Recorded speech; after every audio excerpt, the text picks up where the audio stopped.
Welcome to our ongoing series featuring old-time radio broadcasts. Downloaded from the website zootradio.com and are in the public domain. We have chosen to air these recordings in their entirety and unedited. Please be aware that some of the content, including the sponsors' commercials, may be objectionable or offensive to some, and we apologize in advance.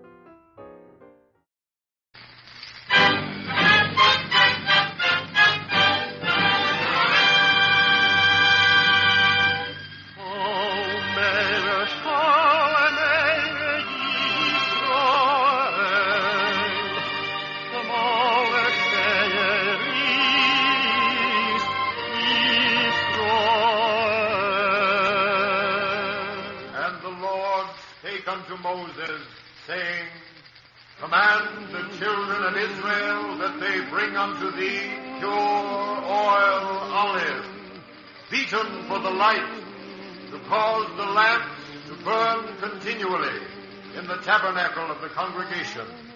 And it shall be a statute forever in your generation.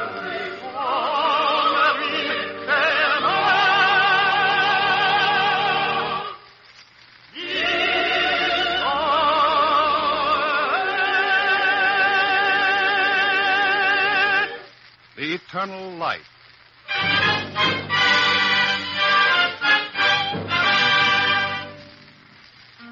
The National Broadcasting Company and its affiliated independent stations bring you Chapter 11 of The Eternal Light. This public service program is prepared under the auspices of the Jewish Theological Seminary of America. Today's story, written by Morton Wishengrad, features Sidney Sloan as Ezra, priest and scribe of Israel. Following the dramatic portion of the program, you will hear a talk by Rabbi Ralph Simon.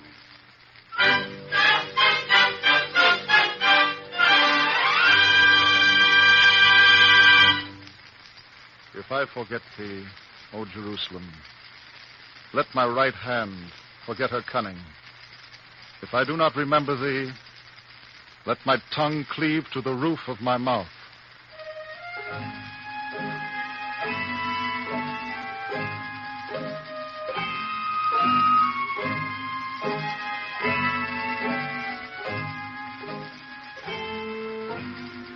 By the rivers of Babylon, there we sat down.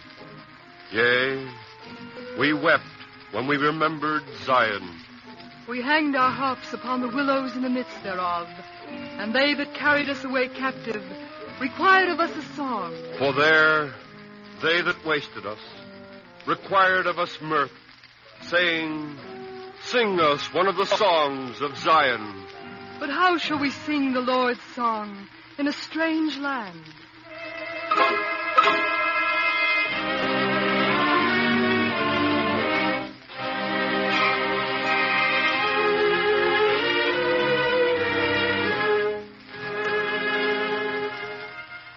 I was a priest of Israel and a scribe of the law. Men called my name Ezra. I shall tell you a story of myself that you will not find written down. And yet it is a story that is not false. Only one thing must you know. In the court of the kings of Babylonia, under whose dominion the second Isaiah spoke, and the psalmist sang, and the book of Job was put on parchment, the tribes of Judah were captive and mourned for the glories of Jerusalem. I, Ezra, mourned also. Yet I found favor in the eyes of King Artaxerxes. My nobles, my nobles. Behold, my nobles, behold this man, Ezra. He stands at my right hand. But, Your Majesty... Does someone question the king of Persia? Ezra stands by my side. Let there be no misunderstanding in this. On his finger I have put my signet ring. I myself give him this cake of sesame and honey. It is unseemly, Your Majesty. Be careful, my lord. You trespass on my good humor. Then forgive me, sire, but I cannot be still. This man is the enemy of Persia. He is an alien. He is an intruder. He laughs at the gods we worship. He laughs at us. He laughs at you, Your Majesty. Yes, Your Majesty. He laughs at you, sire. Is this true, Ezra? I have never laughed at Your Majesty. He lies. He is an intruder. He mocks us. May I answer him, sire? Be sure you answer him well. Thank you. I will. Why do you object to me, sir? You are a Jew. Does that offend you? It does. How so? What cause have I given you? You do not belong here. You are an alien in Persia. I do not deny that. But is that a crime? I would make it a crime. Israel did not ask to be brought here. We lived in peace. We did not molest you. It was Nebuchadnezzar the king who killed the high priest Sariah, my father's grandfather. Killed him in the temple of Jerusalem. Killed him and destroyed the temple. You see, Your Majesty, he has anger in his heart. What should I have? Your Majesty, is there greater cruelty than this? To hurt me, yet forbid me to cry out. Go on, Ezra. Once we were 4 million. Shall we thank you that the soldiers of Nebuchadnezzar put 3 million to the sword? Shall we? Or you still plot vengeance? No, you are wrong. That was Nebuchadnezzar's crime. I do not put it upon your head. But if Israel is a remnant, if the seed of Abraham is scattered and fugitive, do not ask me to thank you for it. Do not ask me to smile, to laugh, to sing a hymn of praise. I am a priest of Israel, but I am also a man. He does not answer me, Your Majesty. I charge him with being an intruder. I appeal to your sense of justice, sir. Babylon murders my ancestors. Babylon destroys my temple. Babylon carries me off in chains and compels me to live a captive. And now I am denounced as an intruder. Was there ever a more monstrous accusation? Do not be overwrought, Ezra. I do not believe him. Do you think I have so little faith in your goodness? Such small confidence in your loyalty? Thank you, Your Majesty. Hear me, all of you. If I have raised this man up above you, it is only fitting. Who among you has served us with greater wisdom? Who better than Israel deserves our love? Your own people, Your Majesty. I expect nothing less from my own people. But here is a people I have oppressed. Here is a man who has true cause for injury. And how does he serve me? He teaches me mercy, kindness, moderation. I was born a king. He reminds me that I am a man, and that even a king is answerable to a higher judgment. Let there be an end to slander and to malice. Begone, all of you. Not you, Ezra. Stay. I would speak with you. I am grateful, Your Majesty. I am grateful to you, Ezra. We are better for your presence here, never doubt it. Thank you, sire. What is wrong, Ezra? Have I treated you badly? Your Majesty has been very generous. Then why do you look so? Persia's not such a bad place. The rains have stopped, the birds sing, the millet and the barley choke the fields. The river Euphrates is golden in the sun. What is wrong, Ezra? Your Majesty, a bird also sings on the ruins of the temple. Outside the gates of Jerusalem, there is also barley in the fields. And I could drink the waters of the Euphrates forever, sire, and still be thirsty for the Jordan. But, Ezra, you have everything here. Have I? I could have nothing in Jerusalem and be happier. Then you want to leave me, Ezra, is that it? I want my own home, Your Majesty. Persia's your home. My palace, my court, this is your place. No, Your Majesty. You know it is not. Can you know, sire, what it is to go on a road that leads away from the holiness of Israel? Can you know the misery of it, sire? But Ezra, my friend... I want Jerusalem, sire. Every bone in me cries out for Jerusalem. My eyes weep. My flesh craves her. My organs are numb with the longing. I want to stand in Jerusalem and lift a pebble in my hand and say, this is God's pebble. This is your place. These are your fields, your skies, your rain, your air. This is where you are no longer alone, cut off. This is where you must serve. This is where you must build. This is where you must teach. Oh, sire, Jerusalem is where I belong. I will not hold you, Ezra. Sire. No, I cannot hold you. Take whatever you want, whatever stores, gold if you wanted, anything. Go back to Jerusalem, yes. But Ezra, we shall miss you.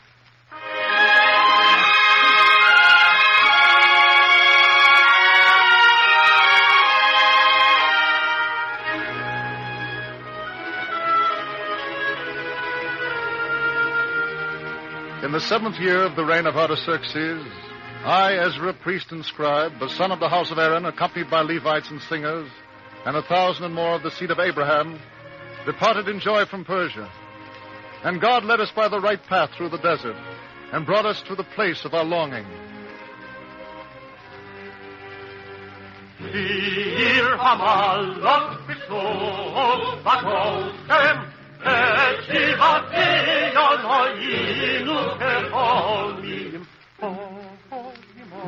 Do you wonder what they sang?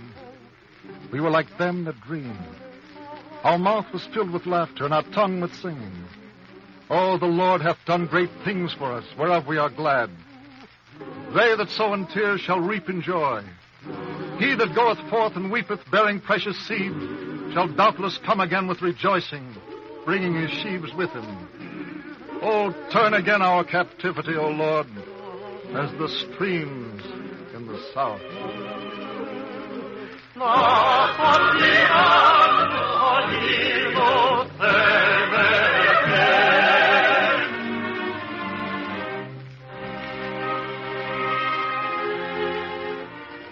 We stood in the place of our longing, and we sang praises unto him whose mercy endureth forever. And then my gladness turned to sorrow. My rejoicing gave place to lamentation. For Jerusalem was beset by men of Israel who were given in idolatry. Yea, the very priests were foremost in the transgression.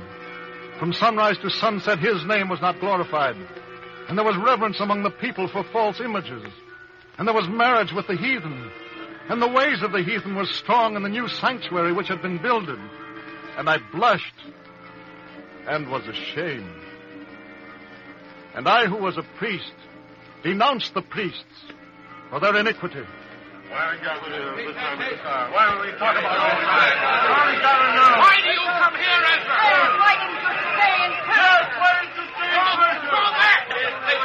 People of Israel! Go back, Ezra. People of Israel! Please! Are you my people? The heathen suffered me to come here. Will you send me back? And stop speaking scandal. I speak no scandal. I speak the truth. You speak against the Yes, priest. you're talking against the priest. They have done wrong. Should I hold my tongue? I am also of the house of Aaron. I am of a generation of priests. Perhaps that is what is wrong. Perhaps that is why there is a stench over Jerusalem. Because the priests are hereditary. Because men of merit can no longer be heard. Be still, you demagogue! Yes, be still. I will not be still. Look at yourselves. Oh, ye worshippers of idols, ye blasphemers, ye transgressors of the Sabbath, ye eaters of swine's flesh. Is this how you hearken to the law? The priests are the law. They do what we do. The priests are not the law. The Torah is greater than the priesthood. He proclaims rebellion. Do you hear that? I do. Yes. If to denounce the uncleanliness of Jerusalem is a proclamation of rebellion, I proclaim rebellion. I proclaim that the rich may not grow fat on the poor. I proclaim an end of wrongdoing, an end of injustice. I bring you a new dispensation. No more will the priests proclaim unto you the law.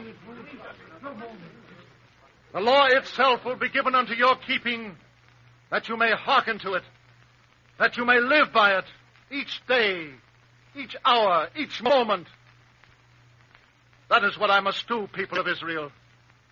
And that is why I was sent, to bring you the law.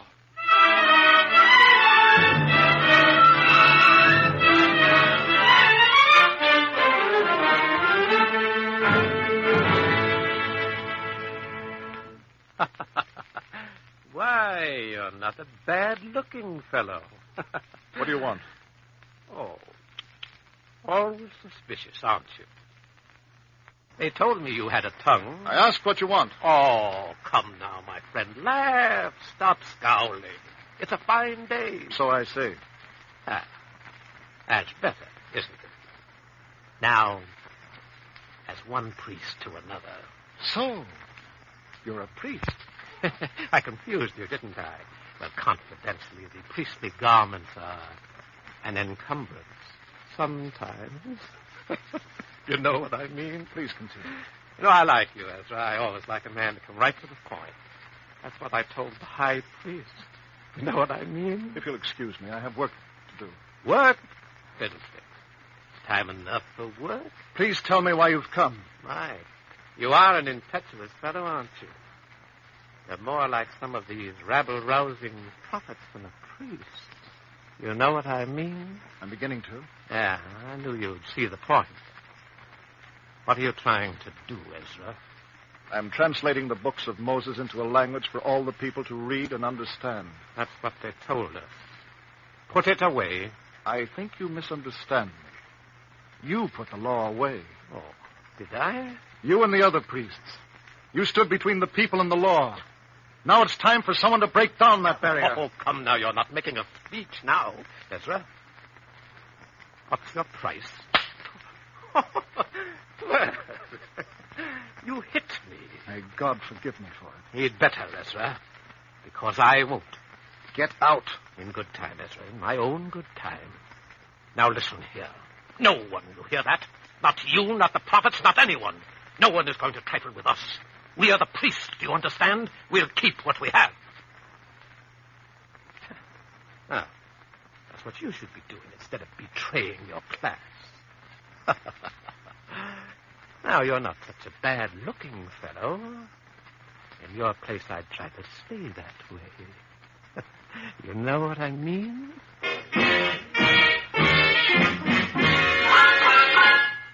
Psst, Ezra.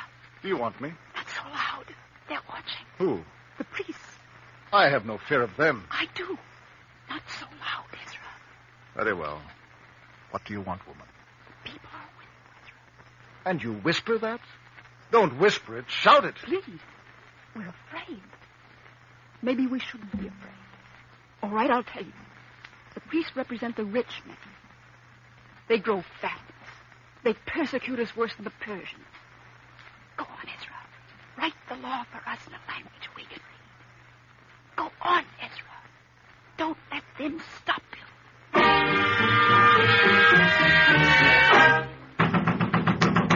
In the name of Artaxerxes, King of Persia and Jerusalem, open the door.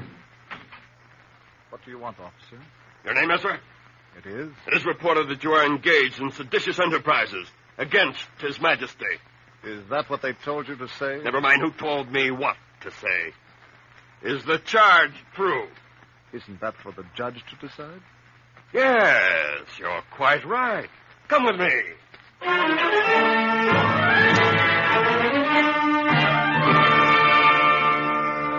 And you say that your entire time is devoted to a writing of the Hebrew law?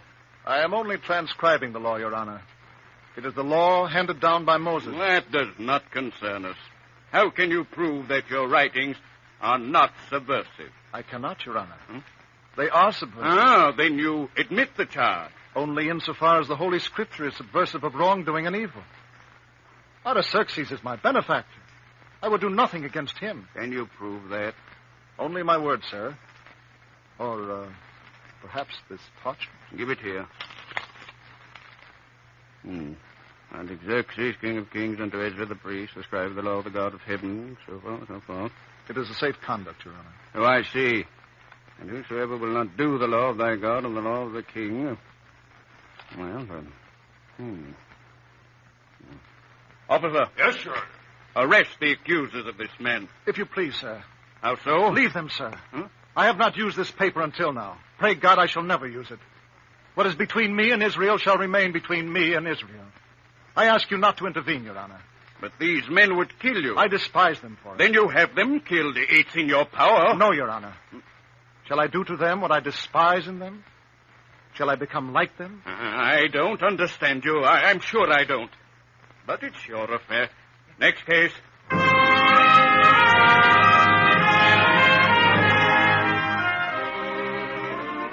In the 9th month, and on the 20th day of the month, a great rain came on Jerusalem, and the people trembled before it. And all the men of Judah were gathered together and sat in the broad place before the house of God. And I, Ezra, stood in the rain, and I spoke to them. Stand in the rain, ye who have broken faith. Let the waters of heaven wash you clean of your guilt. Make a covenant with justice and with mercy, according to the counsel of the Lord. O God, the heathen are come into thine inheritance.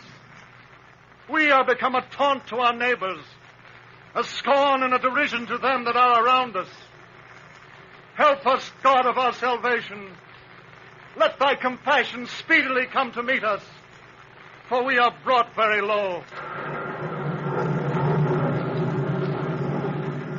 Stand in the rain, O Israel, and wash yourself clean. Stand in the rain and receive once again the law of Moses.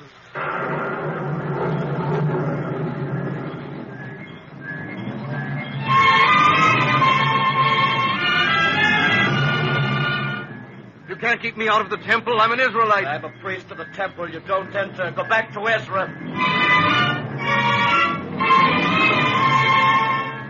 How can we cling to Ezra? The temple is forbidden to us. Don't lose heart. I'll go to Ezra now.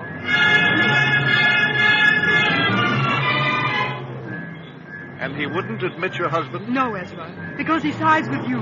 You must do something, Ezra.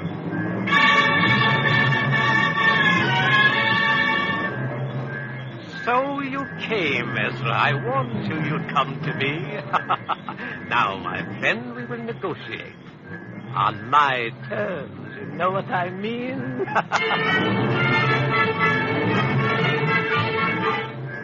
Shall we stay away from the temple? Whatever you say, Ezra. I know what to do. Tell the people to assemble.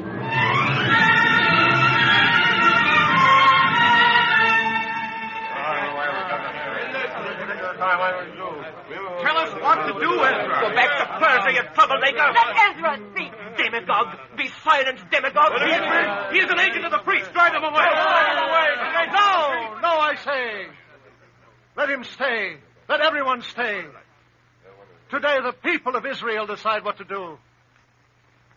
I came to Jerusalem and found great mischief. And I saw that the evil came from the hereditary priesthood. Now I have given you back the law of Moses. No priest will stand between you and the law from today. But the priests do not admit us to the temple. That's what you get for listening to demagogues. Be quiet. No, let him speak. Well, speak. You see, he will speak only to interrupt, to confuse, to incite to riot. People of Israel, why do you lament? Can a priest shut God from you as you would shut a door? God is in you, or else you cannot know him. He needs no priestly intercession. If the temple is closed against you, open your hearts wider. And now there is something else you must do at once. What, Ezra? You will build a house of prayer. Not a house of sacrifice, but a house of prayer. You will build many such houses, and you will stand in them each morning and night, and on the Sabbath, and on the days of the festivals, and you will hold the law of Israel in your hand, and you will speak to your God with your own tongue from your own hearts. And you will call this place your synagogue, a place of leading together, a congregation, a place for the people. Thank you, Ezra. Today, the people come into their inheritance. Let it be so. Let it ever be so. For the inheritance of man is righteousness. And righteousness shall come to the just man who is free to walk as he wills in the path of his God.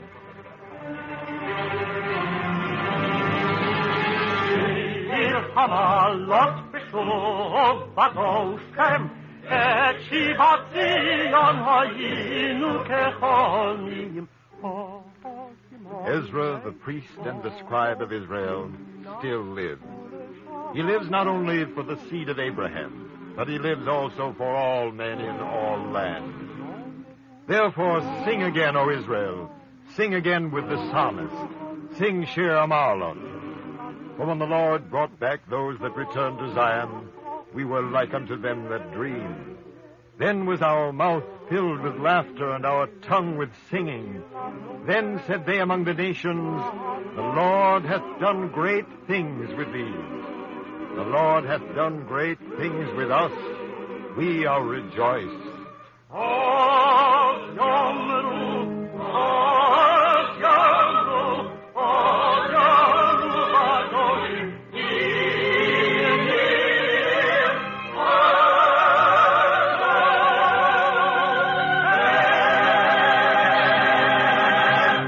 Now we take pleasure in presenting a brief talk by Rabbi Ralph Simon of Congregation Rodfeit Tzedek, Chicago, Illinois, who speaks to us from Chicago.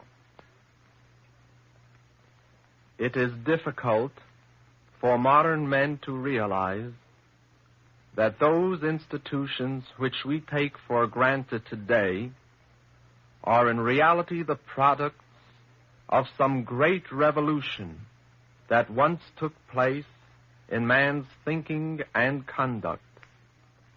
The synagogue and its spiritual descendants, the church and the mosque, represent a radical departure from ancient man's conception of a place of worship. The synagogue had no direct ties with king or state. It was one of the earliest democratic fellowships of men who recognized no higher authority than God. It was essentially a free assembly created for the purpose of maintaining a place where God could be worshipped in accordance with the dictates of the individual conscience. Its spirit was the divine promise given to Moses. In every place where I cause my name to be mentioned, I will come unto thee and bless thee. The house of prayer stands as the living symbol of the power of the free human spirit to reach out to God and to find Him. It is for this reason that it was not always accorded the same treatment.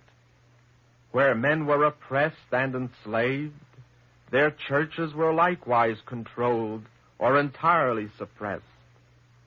Where men enjoyed freedom, they also had the right to build for themselves churches of their own choosing.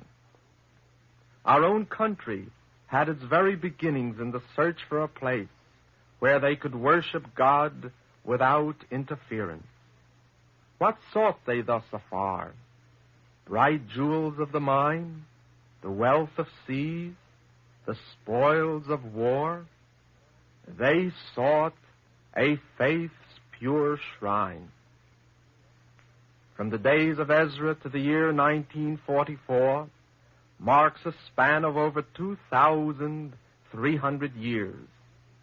Yet the liberty to build synagogues and churches is still a measure of the human rights which we enjoy. It is no mere accident that tyranny today resorts to the same repressive measures of the ancient despots. That is why Cardinal Faulhaber and Pastor Niemöller must languish in prison. That is why thousands of priests and ministers have died in concentration camps. That is why every synagogue in Nazi Germany was bombed and burned. When the great victory for which we all pray will be won, not the least of its blessings will be the restoration of that great institution, the product of the Jewish religious genius, a free house of God for all men. Thank you, Rabbi Simon. Copies of today's script and Rabbi Simon's talk may be obtained without cost by writing to the Jewish Theological Seminary, 3080 Broadway, New York, 27, New York. The script was written by Morton Wishengrad and featured Sidney Sloan as Ezra. This is the National Broadcasting Company.